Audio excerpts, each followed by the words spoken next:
Emmy, when will you pick me up? You are 3 minutes late. Caroline, do we have any plans for today? I'm going to the movies today with a friend, and we will eat dinner afterward. I told you to pick me up at the station at 9 p.m. Don't tell me you forgot. Oh, about that. I told you I can't pick you up before. I have a 2-year-old daughter. I can't just leave my child and pick you up. Huh? What are you saying now? Usually, you force my son to take care of your daughter, and you're making a fuss about work, aren't you? And now you use your daughter as an excuse? What are you saying? I'm working from home and taking care of my daughter at the same time.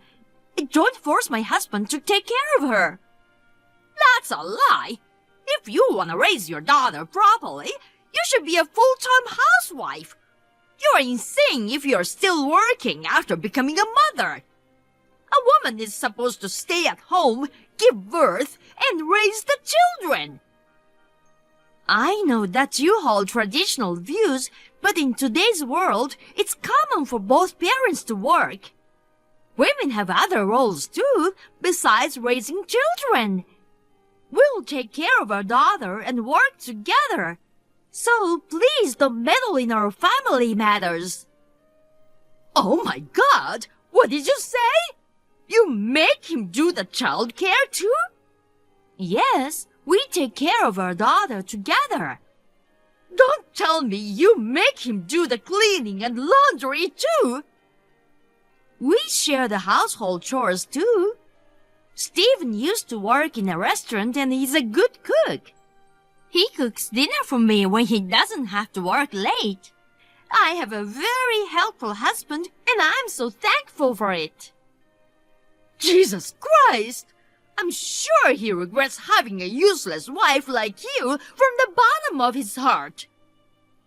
A useless wife? Yes, it's you, a useless wife. You don't take care of your daughter. You don't do housework and you don't cook. You don't even have respect for your mother-in-law. His brother Kevin got a nice, homely, modest wife. It's so depressing that Stephen is stuck with a bratty, foul-mouthed, useless wife. You and Stephen should get divorced right now. I see. I'm not getting a divorce and I can't even pick you up. Please take a cab or the subway home. Whatever. I don't have a choice. I'll give you a break today. Next time, I'll thoroughly give you a lesson on how to be a good wife, so be prepared.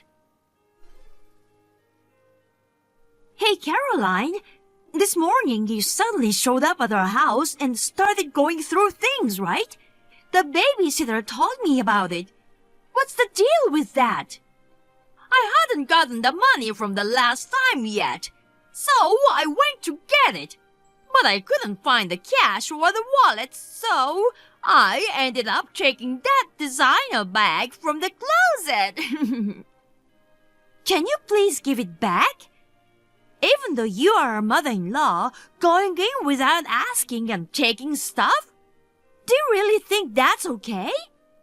Oh my God, do you think I'm a thief? Stephen gave me a spare key, you know. Giving a key means it's cool to drop by anytime, right? When we bought the house, we gave you a key, but it was meant for emergencies, not an invitation to steal stuff. I don't recall saying anything like what you said. I didn't steal. I considered it payment for the taxi fare I lent you last time. Huh? Taxi fare? Wait, are you talking about the night out with your friend? Exactly. Because you didn't come to pick me up, I had to take a taxi home. So, it's only fair to ask you for the taxi fare, right? I would have asked you directly if you were there. But since you weren't around, I reluctantly took the bag. I don't get what you're saying. I already told you I couldn't come to pick you up from the start. Here we go again. Excuse me? You said you were too busy taking care of your daughter and couldn't come pick me up. When I went to your house today, you had a sitter taking care of your daughter. What the hell is going on? I have to go to the office once a month for a meeting.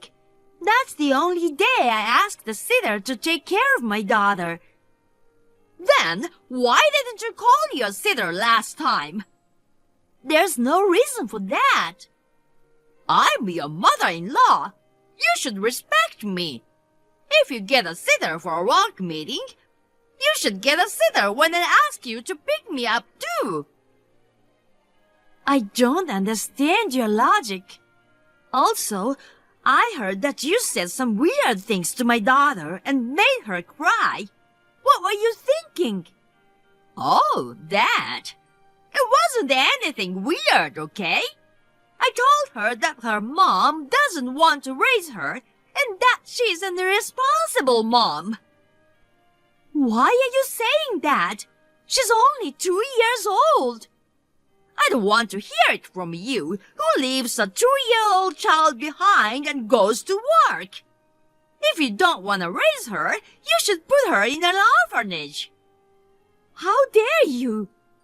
If you don't want to do that, then be a full-time housewife. You can't even take care of your own kid, even though you're the wife.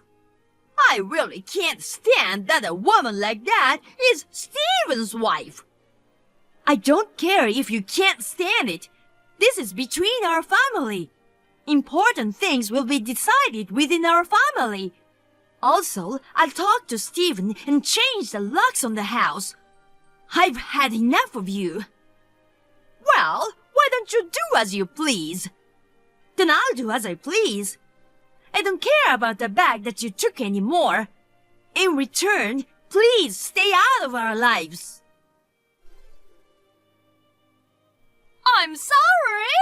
I was planning to teach you how to mop as part of how to be a good wife training, but my hand slipped and I accidentally splashed a bucket of water on you. What do you mean by that? You suddenly barged into my working room and out of nowhere you threw water at me. I can't believe you did this. I changed the front door lock and haven't given a spare key to you. So, how did you manage to get in? I borrowed it from Kevin. Steven's brother? Oh, we did give Kevin a spare key for emergencies. Kevin and his wife are also victims of your harassment, so I thought they would sympathize and cooperate. And after discussing it with Steven, we thought it was a good idea, but somehow it turns out like this. You got completely fooled. You're so dumb. What? Kevin is my dearest son, you know. I raised him strictly because he's the eldest.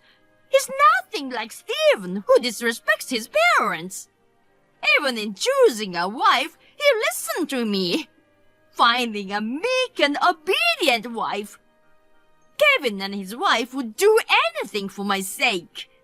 They probably staged that act to deceive you and get a spare key. What?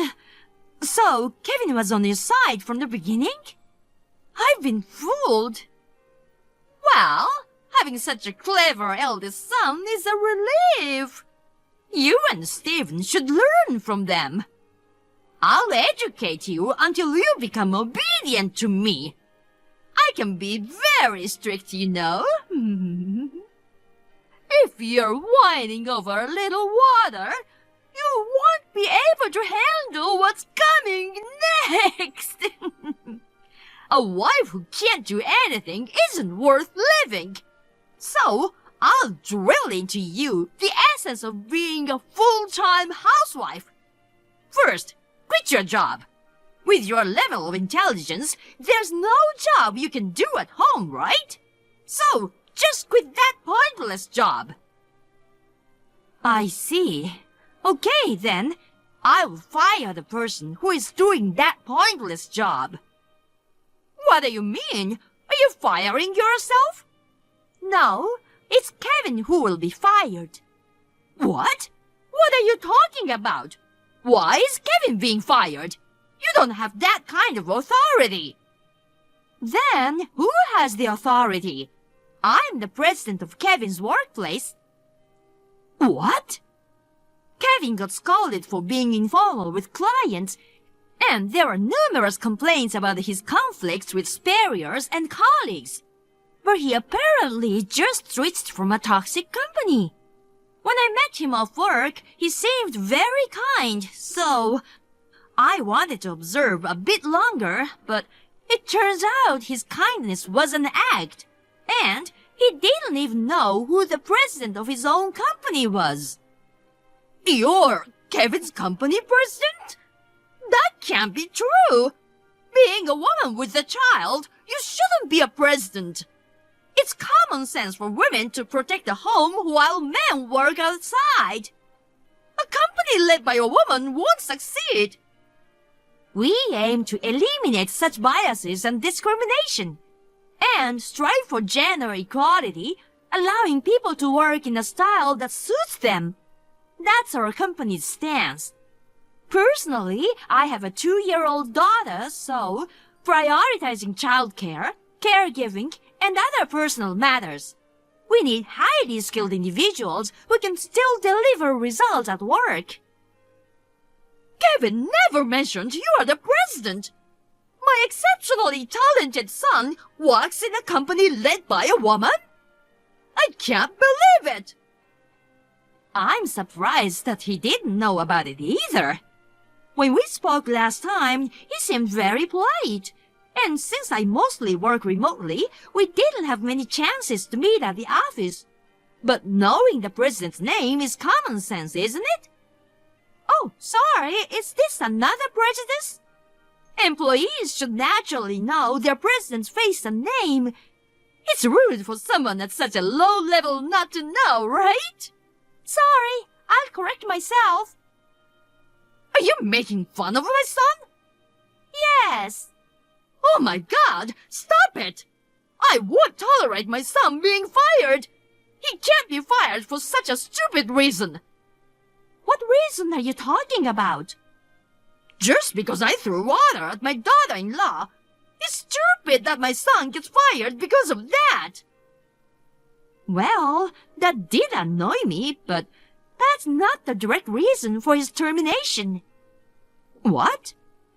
I mentioned earlier that there have been complaints about Kevin's work attitude, right? In addition, what was decisive was giving the key to you. What's wrong with that? It's a matter of information leakage. He just gave the key to his mother. What information did he leak? Tell me. Well, not only the front door of our house, but you also opened the door to my working room, right? Of course. I brought a bucket of water from home to teach you a lesson. But your room was locked, causing me trouble.